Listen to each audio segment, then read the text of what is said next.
రామ్ జై జయ రామ్. వారణాసి క్షేత్రంలో కేదార్ ఘాట్ నుంచి ఈరోజు మంచి మాట. కాశీలో ఉన్నటువంటి అనేక ఘాట్లలో కేదార్ ఘాట్ కూడా చాలా ముఖ్యమైన ఘాట్. ఇక్కడ కార్తీక పూర్ణిమ చాలా చక్కగా సెలబ్రేట్ చేస్తారు. దేవ దీపావళి చాలా చక్కగా సెలబ్రేట్ చేస్తారు. ఈరోజు మంచి మాట. మనకి జీవితంలో ఏది శాశ్వతం కాదు. కష్టము శాశ్వతం కాదు, సుఖము శాశ్వతం కాదు. ఈ సంగతి మనకి ప్రతి వాళ్ళకి అనుభవమే. కానీ దాన్ని మనం పరిపూర్ణంగా స్వీకరించాలి. దానిలో ఉన్నటువంటి సత్యాన్ని గ్రహించాలి. ఇది కనుక గ్రహించినట్లయితే కష్టానికి పొందుతాం, సుఖానికి పొందుతాం. ఈ రెండింటినీ బ్యాలెన్స్ చేయగలిగిన కోసం నిత్యం ధ్యానం చేయడం అవసరం.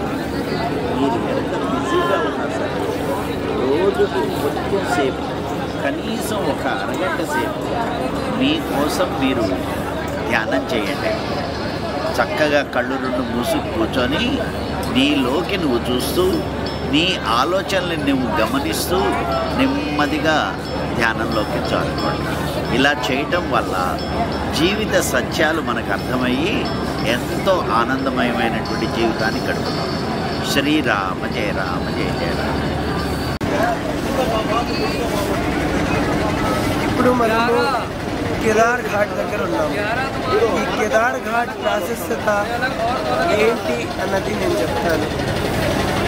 ఒకానొకప్పుడు చక్రవర్తి మాంధాత అనే ఒక రాజు ఉండేవాడు. ఆయన ప్రతిరోజు కూడా ఈ కేదార్ ఘాట్ ప్రాంతంలో నివసించి ప్రతిరోజు కూడా గంగలో స్నానమాచరించి దేవుడికి అభిషేకం చేసి ప్రతిరోజు కూడా అన్నంతో కూడిన నైవేద్యం పెట్టేవాడు.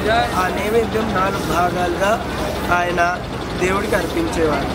ఒక భాగము గంగమ్మ వారికి, రెండవ భాగము భూతాలన్నిటికీ, మూడవ భాగము స్వామివారికి, 4వ భాగము తనకి. ఇన్ని 4 భాగాలుగా నైవేద్యం పెట్టి స్వామివారికి పూజించేవారు.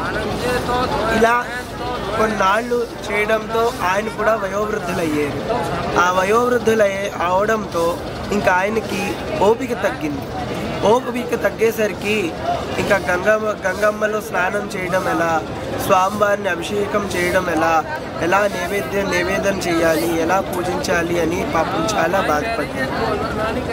అప్పుడు ఒకసారి తన నివాస స్థానంలోనే మాంధాత, చక్రవర్తి మాంధాత అన్నము వండి దేవుడికి నివేదన కోసం అన్నం వండి ధ్యానంలో కూర్చున్నాడు.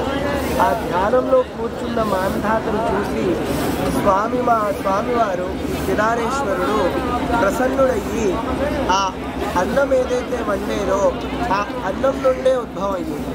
అందుకని ఈ కేదారేశ్వర్లో ఉన్న కేదార్ ఘాట్లో ఉన్న కేదారేశ్వర మందిరం ప్రాశస్త్యం ఏంటి అంటే, ఈ లింగము మామూలుగా భూమి నుంచి పుట్టలేదు, అలాగని మరొక వేరే ఎటువంటి పంచభూతాల నుండి పుట్టలేదు. స్వయంగా శివుడు అన్నంలోంచే ఉద్భవించాడు. అది విశేషం. అన్నంలో నుంచి ఉద్భవించిన శివుడు అర్ధనారీశ్వర స్వరూపముగా ఉద్భవించి ఇక్కడ ఉండిపోయారు. అది కాకుండా ఇప్పుడు మనం ఉత్తరాఖండ్లో కేదార్నాథ్ ఉన్నది, కాశీలో ఇంకొక కేదారేశ్వరుడు ఉన్నాడు.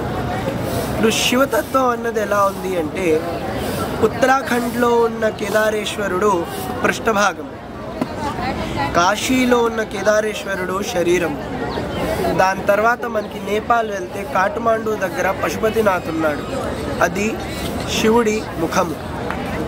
ఎప్పుడైతే మనుషులు ఈ ఉత్తరాఖండ్లో ఉన్న కేదారేశ్వరుణ్ణి, కాశీలో ఉండే కేదారేశ్వరుణ్ణి, మళ్ళీ పశుపతినాథ్లో ఉండే పశుపతినాథేశ్వరుణ్ణి దర్శిస్తారో అప్పుడు వాళ్ళకి శివస్వరూపము, సంపూర్ణమైనటువంటి 16 కళలతో నిండి ఉన్న శివస్వరూపము దర్శనము అవుతుంది.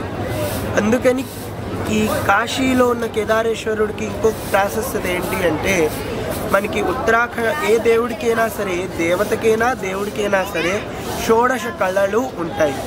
కాకపోతే ఇక్కడ వచ్చిన విశేషం, కేదారేశ్వర్కి వచ్చిన విశేషం ఏంటి అంటే, ఉత్తరాఖండ్లో ఉండే కేదారేశ్వరుల్లో అరకళ అంటే ఒక కళకి సగభాగము, మళ్ళీ నేపాల్లో పశుపతినాథేశ్వరుడికి సగభాగము.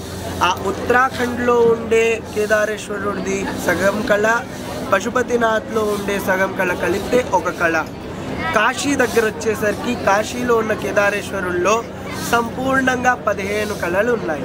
అందుకని ఇవి 3 దర్శిస్తే శివ షోడశి పూర్తి అవుతుంది. అందుకని ఈ ఘాట్ పేరు ఇక్కడ కేదారేశ్వరుడు ఉండడం వల్ల ఈ ఘాట్ పేరు కూడా కేదార్ ఖండం, కేదార్ ఘాట్ పడింది. ఈ ఖండంలో కాశీలో 3 ఖండాలు, విశ్వేశ్వరుడి ఖండం, ఆదికేశవ ఖండం అని కొందరు అంటారు, కొందరు ఓంకార ఖండం అంటారు, కొందరు కేదార్ ఖండం అంటారు. ఈ కేదారేశ్వరుడు ఇక్కడ ఇక్కడ స్వయంగా ప్రత్యక్షమైనందువల్ల ఈ ఖండం ఏ రోజైతే ఇక్కడైతే మనం ఏదైతే కూర్చొని మంచి విషయాలు మాట్లాడుకుంటున్నామో ఈ ఖండము కేదార ఖండము. అందుకని ఈ ఘాట్ పేరు కేదార్ ఘాట్. ఇక్కడ ఈ పక్కనే ఉన్నది చూడండి, ఓకే, ఈ కేదార్ ఘాట్లోనే అక్కడ చిన్న చెరువులాగా ఉన్నది చూడండి, దాన్ని గౌరీకొండం అంటారు. గౌరీకొండం, ఆ గౌరీకొండంలో సాధారణంగా అది ఎప్పుడు ఎండిపోయినట్టే ఉంటుంది.